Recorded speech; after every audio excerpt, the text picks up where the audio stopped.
Welcome aboard the Boat Buyers Secret Weapon podcast, where we're dedicated to helping first-time and experienced boat buyers find the right boat at the best price so they have years and years of boating fun, because life truly is better on a boat.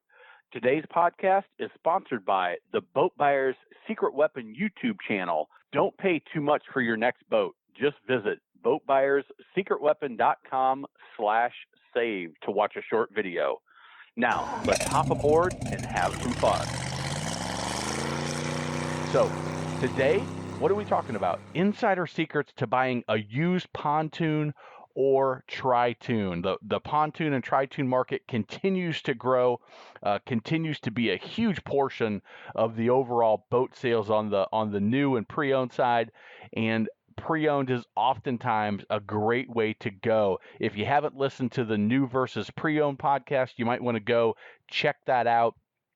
You can go to boatbuyerssecretweapon.com and check it out there, or you can go to iTunes. You can go to the YouTube channel, Captain Matt at the YouTube channel, or you can just search new boat versus used boat. I think we'll probably get you to it, and that is a great episode there. So I'm going to assume you've made the decision that going with the used pontoon or tri-toon fits the budget best, makes the most sense for us.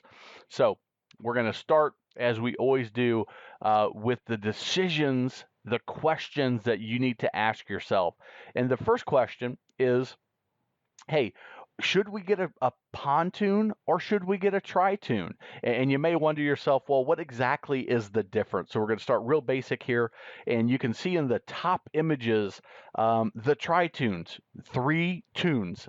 It's various ways that they do them. They can all be the same size. The middle tube can be an oval shape. The middle toon can be a oblong shape, or whatever. I don't know what that shape you would call it.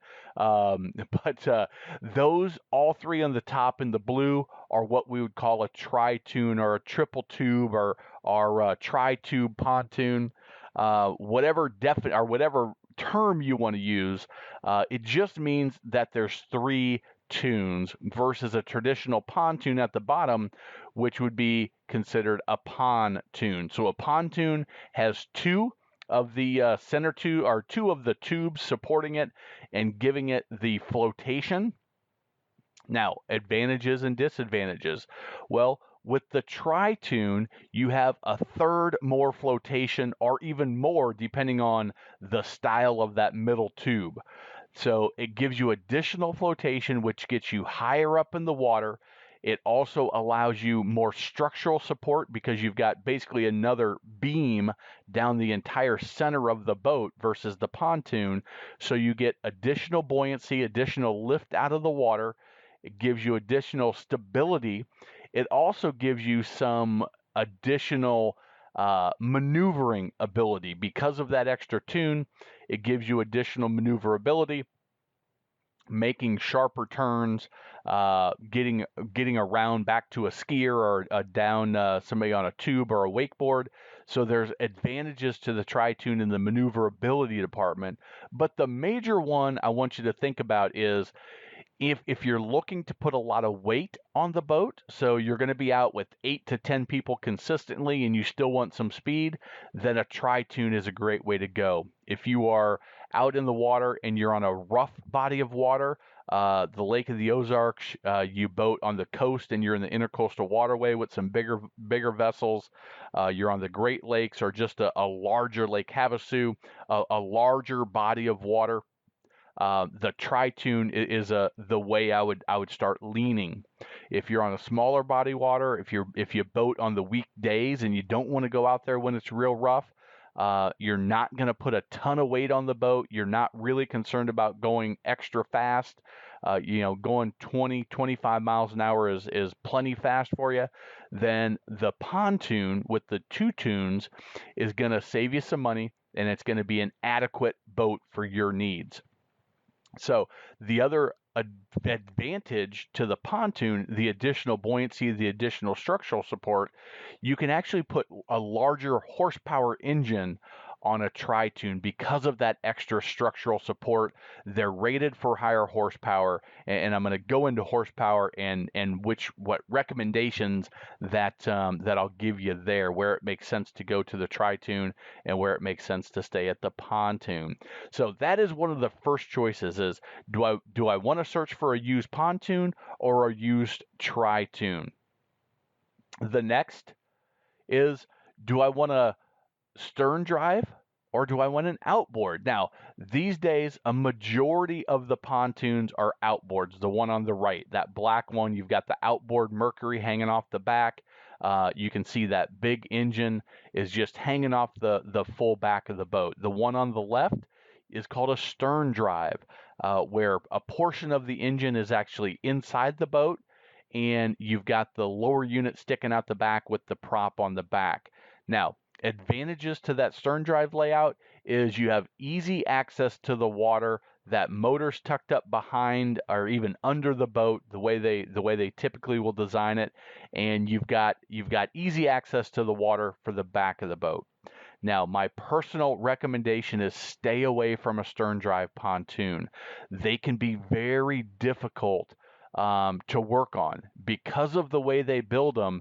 They are putting them in the pontoon, and they can be difficult to get access to different things, and they can also be somewhat loud and have additional vibrations that the outboard motors do not these days, especially in the last 5 to 10 years. The outboards have gotten extremely efficient, extremely quiet, and extremely low maintenance. So for most people, unless you absolutely positively have to have that out access to the water in the back of the boat, I'm going to say stay away from the stern drives, especially if you're over 10 or 15 years old. The issues that are commonplace with those, not all of them, but they're much more common to have mechanical issues because it just things are tougher to work on, and when things are tough to work on, the maintenance tends to get skipped sometimes, and there can be some major issues. So I'm gonna recommend to you that if you're looking at a used pontoon or Tritoon, I'm going to recommend that you go with the outboard. It's going to have better resale. It's going to be easier to resell. It's going to have better resale value if you take care of it well. And you will have a lot more options. The stern drives, they have them as options still today on new ones, but you're likely going to be happier with the outboard in this particular style. Now, once you've decided pontoon or Tritoon, stern drive or outboard, you've got to decide about what horsepower do we need. And you'll notice I'm starting with the 50 horsepower. One of the biggest mistakes I see people making when they're looking at a pontoon is they put too small of a motor on it because they're looking to save money.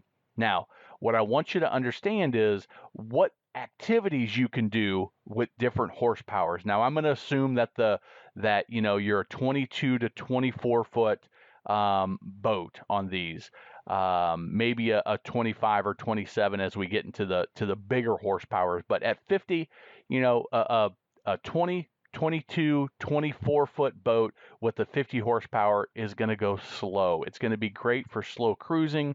It's going to be very efficient. If you just want to get out, put some people on the boat and putt around, you are going to be totally fine with the 50. But understand, you're not going to go much faster than with, 4 or 6 people on the boat and a full fuel and gear. You're not going to go much above 20 miles an hour, maybe even 18 with that many people on the boat. It's going to be a slow cruise, and you're going to be running the boat at pretty high RPMs, which is another thing to consider. You don't really want to buy a boat that you're going to have to run wide open throttle to get the performance, because that's very, very rough on the engines. It's like just putting your car and putting the pedal all the way to the floor and running for 2 hours. That would cause major damage to your car engine. The same thing can happen with your boat engine, although they are designed to run at higher RPMs.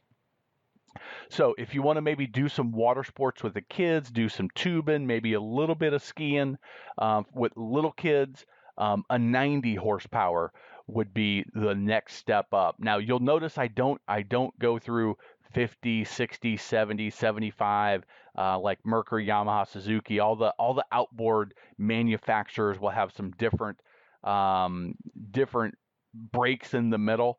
But here's what I'll tell you is there is very little difference other than some of the technology between the smaller gaps in the outboard horsepower. So just if you're looking at a 75, just understand it's going to be somewhere in the middle there, but closer to the 50 performance. Slow tubing with the kids on a 22 or a 24-foot boat, you're not going to get going real fast. Depending on the style of the boat, depending on the weight in the boat, you may be able to go low 20s on a perfect day. Maybe you're getting up into the mid 20s, but that's going to be enough to put a kid on a tube back there and pull them around slowly. Typically younger kids, the older, 15, 16-year-old kids are going to get bored pretty quickly with that. You move up to the 115, and now you can start doing some skiing. You can maybe get up into the 30 mile an hour range, high 20s, low 30s, depending on the weight in the boat. The more people you're going to have in the boat, the lower your performance, especially on a pontoon. Remember, you're only being supported by two of the tunes, so your flotation, your buoyancy is going to sink further down into the water, which means that engine's going to have to push more of the boat through the water versus the Tritoons. They will rise up and have more buoyancy, ride higher on the water, and they will skim across the top of the water, giving you even better performance with that engine. So my recommendation to you is if you are looking to do some skiing with adults, you want to have some speed, that you take the move to the Tritoon and the 150. Putting 150 horsepower on a pontoon will give you a step above the 115, but it's not going to be significant. You need that extra buoyancy to get the boat on top of the water for that 150 to really do its work, and to get that boat, skip it across. That I'm over 200 pounds, and I slalom skied behind a 24-foot Tritoon with the 150. I got up, and I'm a good skier. I've been skiing for a long time, so I was able to get up pretty easily, and was able to cut and have a good time with the 150. So that's going to give you the options that almost any fiberglass boat would give as far as the performance. You're going to run high 30s, maybe into the low 40s. Again, the more weight you put on the boat, people, fuel, gear, coolers, those numbers are going to drop down considerably.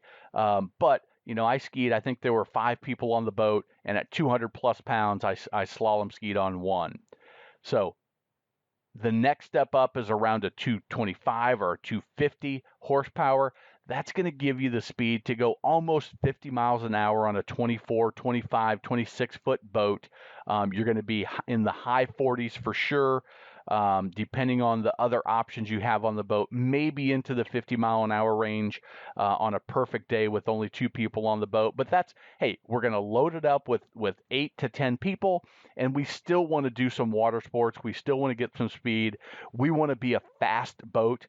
Then you want to start looking towards that 200, 225, 250 horsepower range. Then you get into the 300s and even the 400 horsepower now, the 425 that Yamaha has released last year or this fall.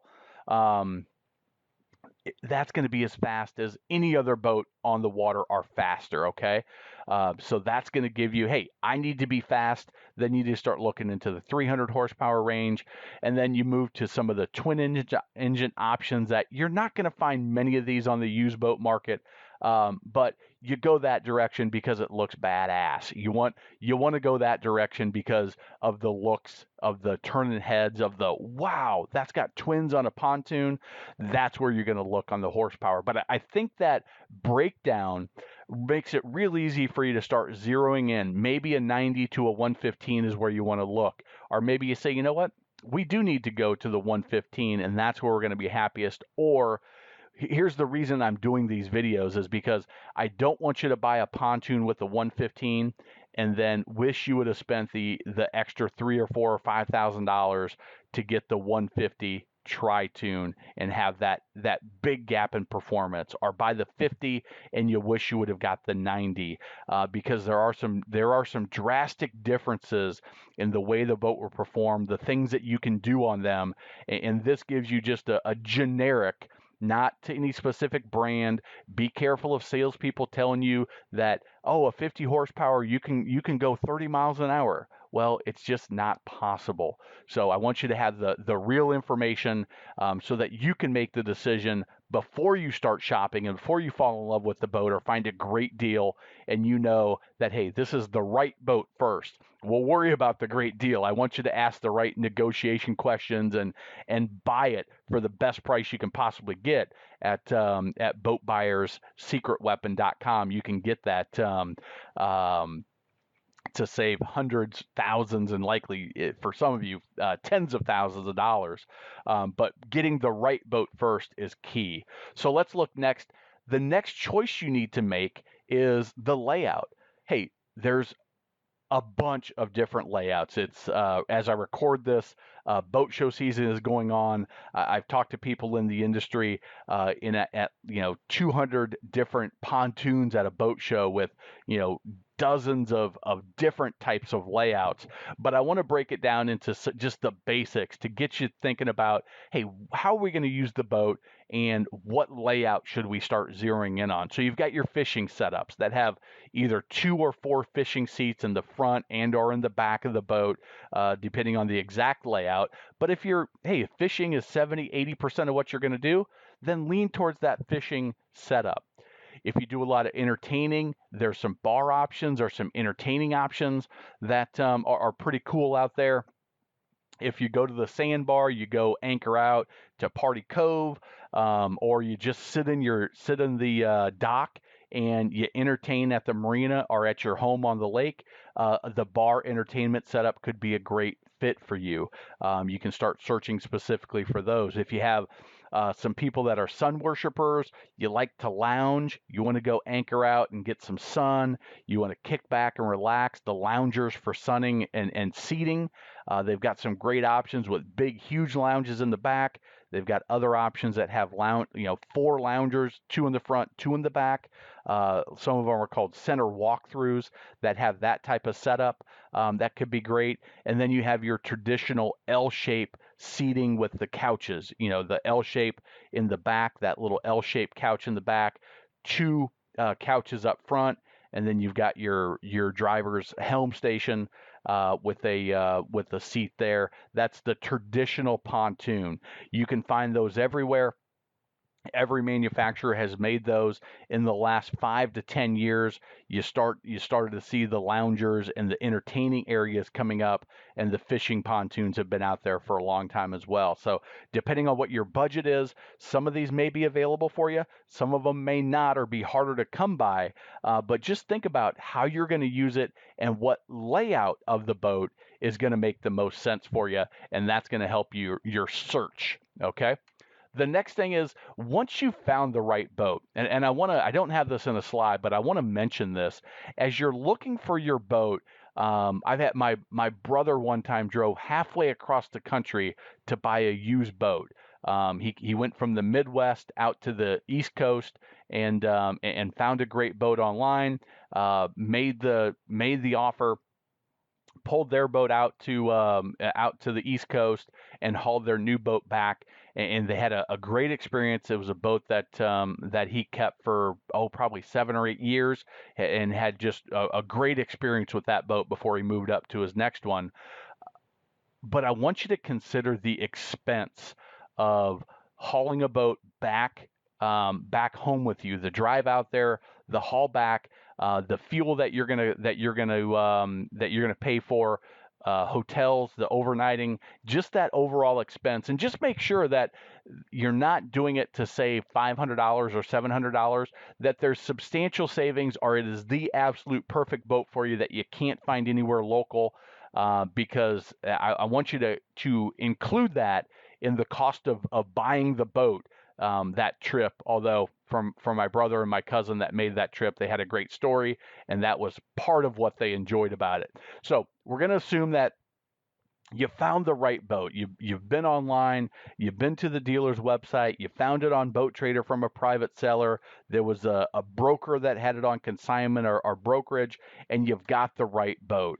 It's got the right. It's a pontoon or tritoon with the right engine, with the right horsepower, with the right layout, maybe the right color even.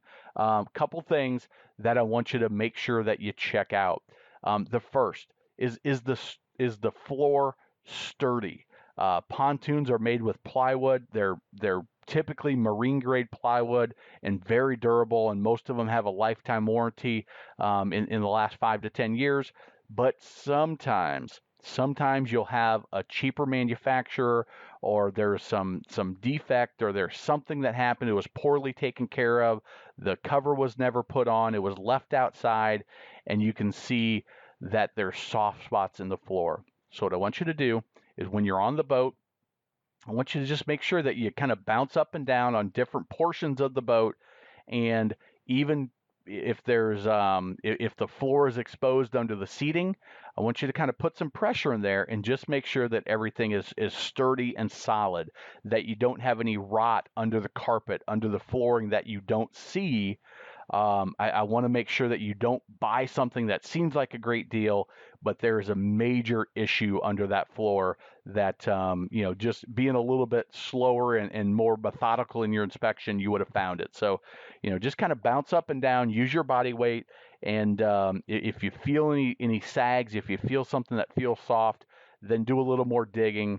And as I always say, there's always another boat, especially when you're looking pre-owned or used. There's always going to be another boat out there that will suit your needs if you're patient and you keep looking. So don't buy something that may be just a money pit. Check under the pontoon. Mention the soft floor. If it's a pontoon, you can easily see a big portion of the floor. But even if it's tritoon, there may be some aluminum skin under there that protects the flooring, which is great. But you want to look under there. Are there missing rivets? Is there some rot that you can see? Are there wires that are torn or cut? Anything under the boat. This may require that you get on your hands and knees, that you crawl under that boat. But if you're making a $5, $10, $20, $50,000 investment, you're going to want to just take that little extra look and make sure that everything looks right under the pontoon as well. Are there dents in the pontoon? Are there any major issues that you see as you're looking around that would cause concern? Are there any missing screws or bolts that would cause you concern? The next is we'll move to the electronics, whether there's fish finders, depth finders, any of that electronic stuff. You want to make sure that the boat has a good battery in it, and that you start flipping switches and checking everything out on the electronics. The upholstery and the canvas. The upholstery, it's going to be very noticeable. Open all of the seats, make sure that all of the hinges are strong, or if they're not, at least you know about it. Make sure that there's no rot in the seat cushions. Put some weight on the seat cushions and make sure that there's no rot there. A lot of the boats in the last 5 years or so have gone to a starboard plastic type material, which is much more durable. But can crack if a big person stands on it. It can crack. So you want to check the upholstery and the seating. Does everything feel right? Is there mold or mildew in the cracks and crevices that has started? And check the canvas as well. The canvas covers, whether it's the bimini top or the actual boat cover. Are there missing snaps? Are there rips? Are there tears? Is there sun fading? Anything that maybe not a big deal to you, maybe totally cosmetic, but I want you to be aware of everything, especially when you buy a used boat, because if you just go through it real quick and fall in love with the boat without checking these things out, sometimes what can happen is you find a major issue or just a nuisance that drives you crazy when you're out on the water. So just check those things. It's going to have some issue. Every used boat will have an issue or multiple issues. I want you to know where to look to find those issues so that you can make the decision, am I happy with these issues, or do I walk away and look for the next one? Lights, gauges, switches. I want you to, again, make sure there's a good battery in the boat, and I want you to go through every switch. What's it do? So you know, if you do buy that boat, you know what everything is, because it may or may not still be labeled. You may be worn off, or maybe they put something in. Does everything work? Are the lights working? The navigation lights, the red, green up front, the anchor light in the back. Does the stereo work? Do the gauges work? All of everything at the helm, what works, what doesn't. Are there any switches broken? Is there anything broken at the helm? The hatches and latches.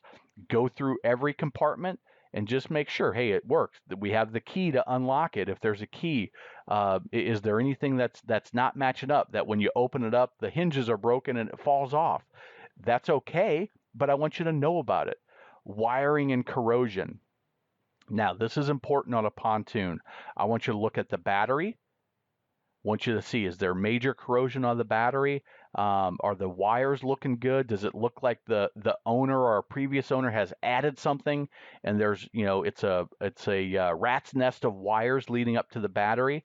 Maybe an issue that you're going to have electrical issues down the line. If that scares you and it looks not right, then I want you to ask some questions or have a professional look at it. The other area I wanted to look for corrosion is at the fuel water separator, which is back by the engine. If you just look at everything back by the engine, you'll notice corrosion if there's corrosion back there. Maybe an indication that it was in salt water. That one's not the kiss of death, but it raises a red flag that, hey, this boat's had some harder life to it, and I need to be even more cautious of the issues that I do find, because there may be some more hidden ones. And then look under the helm. I want you to look at the back of the wiring in the helm station where the steering wheel is, where likely the stereo is. Is there any corrosion back there? Is there anything that looks off when you start going through the wiring? Is it a big mess of wires and there's no rhyme or reason to it? Or does it look like it's in pretty good order and everything is clean with limited corrosion? And then run the stereo system. Make sure that you know what speakers work, what doesn't. Does the CD player work? Does the MP3 player work? Does it have an 8-track tape or a cassette player? Are you going to have to spend $200 or $300 to put a new stereo in? What's your current status? And are you happy with that? Or, hey, I know I'm going to upgrade the stereo anyway, then it's not a big deal. But I want you to inspect those areas so you know what you've got. The engine.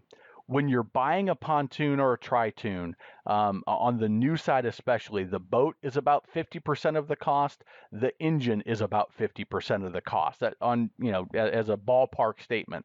So the engine is a major part of the cost of a boat. And on the used side, you need to ask some questions. Hey, what are the engine hours? Do you have it? Does it have a meter on it? Kind of like an odometer. It's called an hour meter. Or on some of the newer engines, they can pull it from a computer and they can pull that off. And they can tell you what the engine hours have been run. Check the engine oil and fluids. Ask what's the maintenance records. Do you have those? Check the oil yourself. Is it light and oily, or is it dirty and gritty? Is it black and gritty? That could be an indication that there's some issues.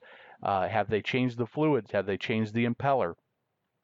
And then if you know this is a boat that you're seriously considering, I'm going to recommend that you have a professional, or if you're competent, pull compression on all cylinders of the engine.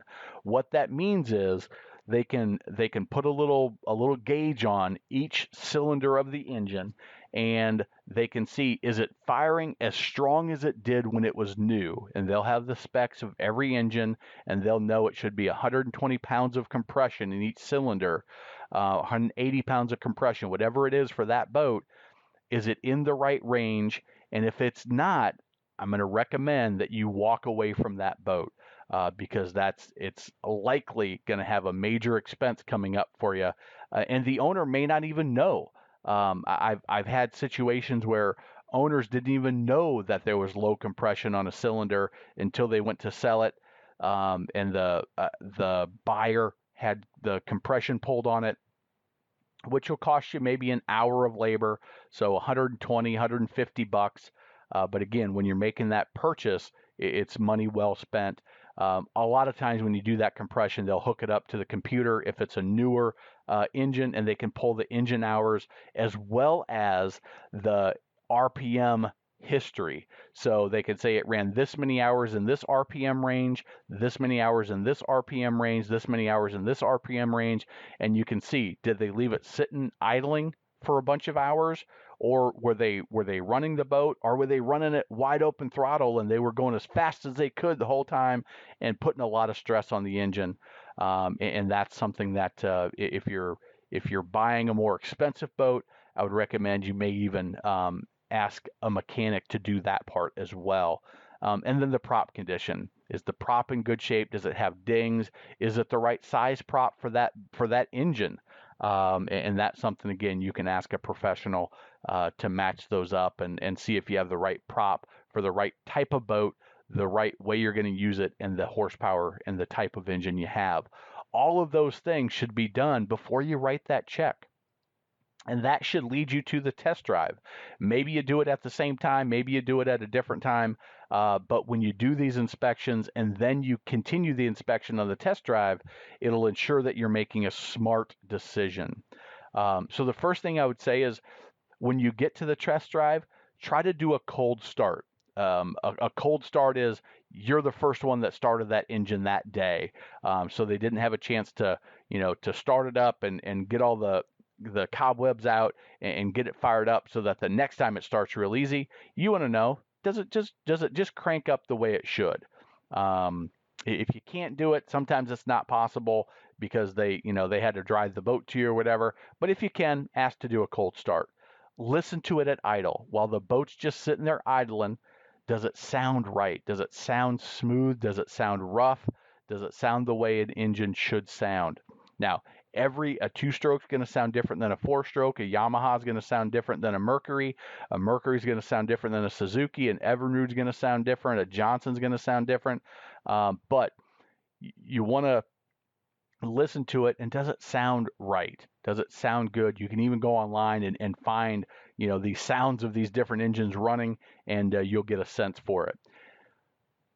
As you do your test drive, you want to take it out and you want to go from idle, which is just the boat in gear. If you're not a boater, if the first time, it's just putting that throttle just a little bit forward, so you're just barely moving forward. That's idle speed. And then you want to go to wide open throttle. Make sure you're in a big open area. Make sure you're being safe. Make sure it's appropriate for that lake. But go to wide open throttle and see, how does the boat accelerate? How does it feel when it gets up on top of the water? Does it get up on top of the water? About what's your top speed? Like I said, I gave you the bands that they'll be about and what you can do, but download a GPS speedometer on your cell phone and put that there so you know what the speeds look like, and make sure you're happy with that. Okay? Don't run wide open throttle for 20 minutes, but you can run wide open throttle for a couple of minutes and get the sense of it. Throttle back slowly. How does it feel? Does it start to cut out if you throttle back a little bit at some point, or does it smoothly throttle back and the engine sounds good all the way through? Then I want you to do is take it up to about 3/4 throttle. Again, make sure it's safe based on the water that you're on. And then I want you to do a nice sharp turn. How does it turn? How does it maneuver? Does it feel safe? Does it feel confident? Is the prop spinning out? Is there something odd going on when you're in 3/4 throttle and you do a turn, you do a maneuver? Does it feel right? Does it handle properly? Does it turn easy? Does it turn hard? So you know what it will be like when you're out on the water. And then if it's equipped, you can adjust the trim, the angle of the motor. Can it take a little bit of trim or not? that's going to tell you is, hey, how is this when I'm actually running this boat? Am I going to have some control of it? Does it trim a little bit and get even more speed? Or if I trim, the prop spins out and I don't have that option, which is okay. Some models would be like that, but I want you to know. And if it happens consistently, if the prop spins out or cavitates is what it calls when you're in a turn, or when you put just a little bit of trim in, hey, maybe that's something that you want to step away from. Maybe it's not a big deal depending on how you see yourself using the boat.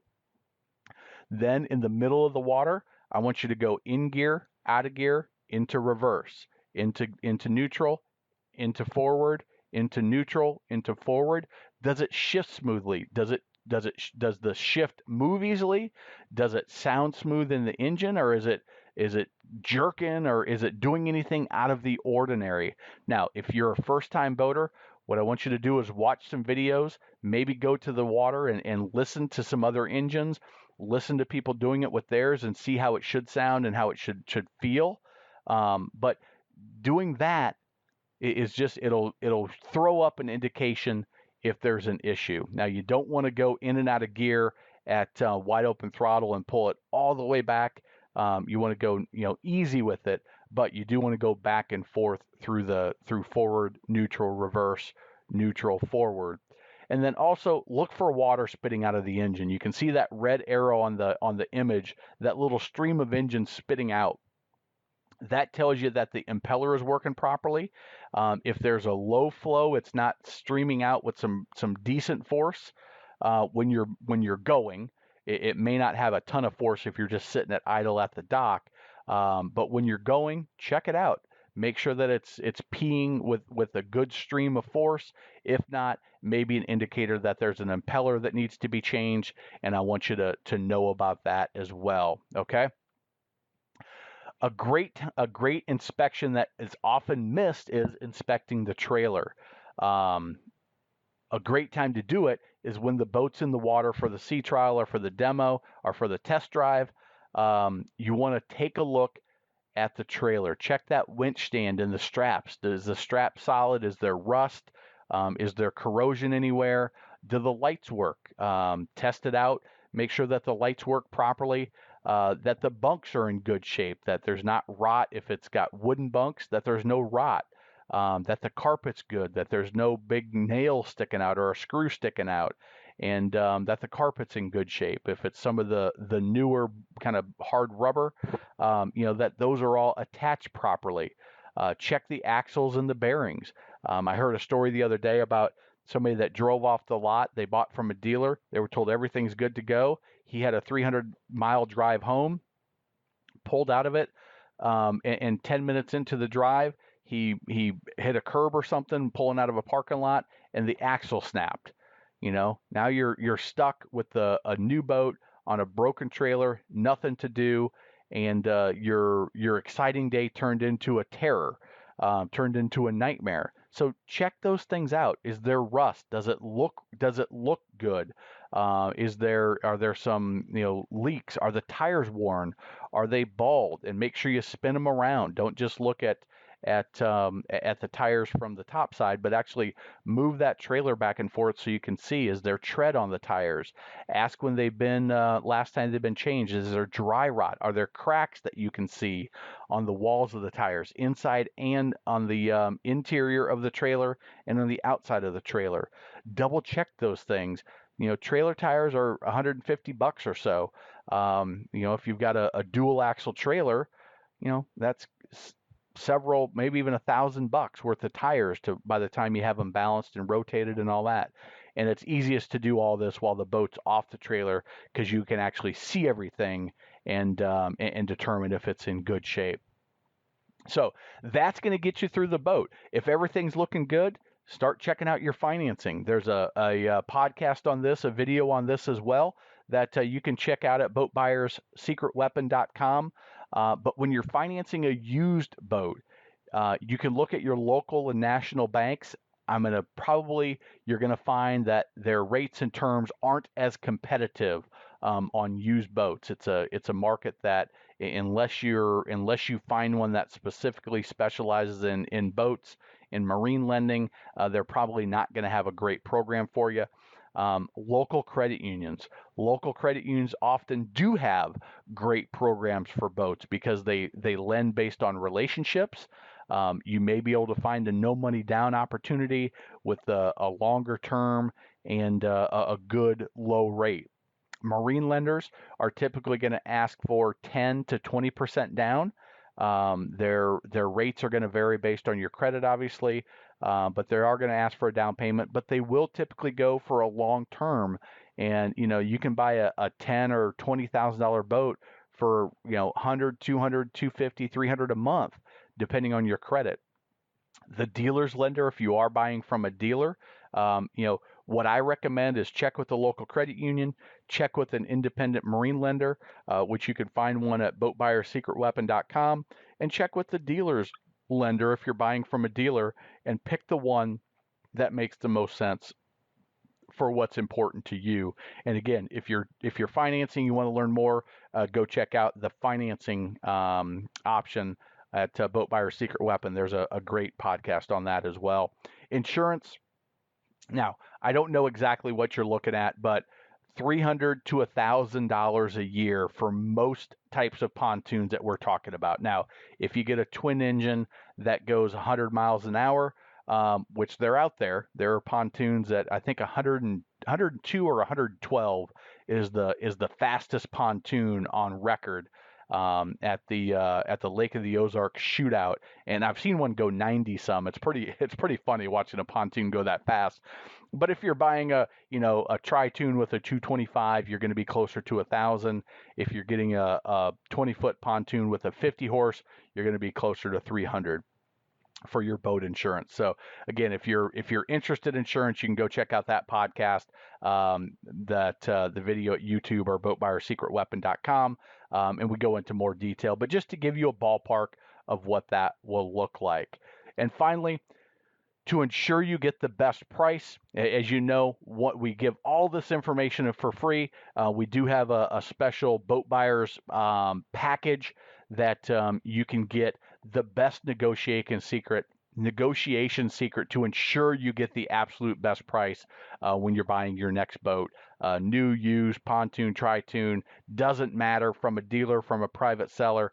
It doesn't matter, but this technique it will save you hundreds, likely thousands, and maybe even tens of thousands of dollars, depending on the exact boat that you're looking to buy. And that technique I'll give to you, and the money you invest to get that technique, you'll win back or earn back many times over, because this technique can be used when you buy virtually anything. And it will save you thousands and thousands of dollars, and it's yours for a fraction of that. So you can go to boatbuyerssecretweapon.com/save to get that. Let's pull up the anchor and run this podcast back to the dock. We'll be back again with another helpful and fun episode next time. If you'd like to be a guest on the podcast, visit boatbuyerssecretweapon.com/guest. And I'll help offer insights into your boat research and shopping experience. Also, we'd appreciate it if you took just 2 minutes to rate and review this podcast on Apple, Spotify, or wherever you get your podcast. It helps others find us so we can help more boaters. If you enjoyed this episode, please share it in your boating groups on social media. They will certainly thank you. And by the way, if you haven't already, grab your free Boat Buyer's Secret Weapon Toolkit at boatbuyerssecretweapon.com/toolkit. And so you don't pay too much for your next boat, visit boatbuyerssecretweapon.com/save for a short video. Now, before we go, I want to leave you with a few first-time boating tips for when you own your new boat. Number 1, know your local boating laws, basic navigation rules, and how to operate your boat safely. It'll make boating even more fun for everyone. 2, be aware of your wake at all times and pay attention to no wake zones, because you are responsible for your wake. When maneuvering at slow speeds, you can put out an enormous wake. If going slow, be courteous, save some fuel, and drop down to idle speed, just in forward gear to ensure there is no wake. This could save you an expensive ticket and will keep you from being that guy on your waterway. Number 3, boats do not have headlights. They have docking lights, specifically made for seeing in tight quarters and docking. Do not turn your docking lights on while cruising down the water. It can blind other boaters and is very dangerous, and again, could save you an expensive ticket. Number 4, follow the maintenance schedule for your boat. Change the oil, impeller, gear lube, winterize if you need to winterize in your area. Inspect your trailer tires, bearings, and grease the hubs if you're a trailer boater to ensure you don't experience expensive and unnecessary repairs that will impact your boating time. Number 5, always double check your plug is in, your battery is charged, and the fuel is full before heading out for a day on the water. It could just save your boating day.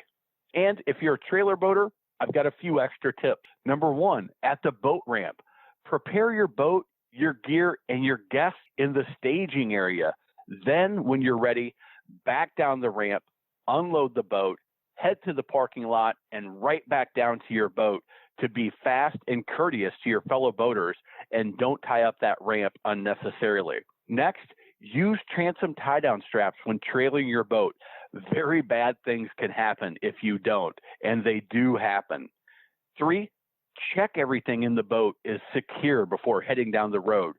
Seat cushions, gear, keys, towels, even tubes and lily pads can get blown out when pulling your boat down the highway or interstate. And most important, have fun. Enjoy your boat and get on the water as much as possible, because life truly is better on a boat. Until next time, this is your friend in boating, Captain Matt.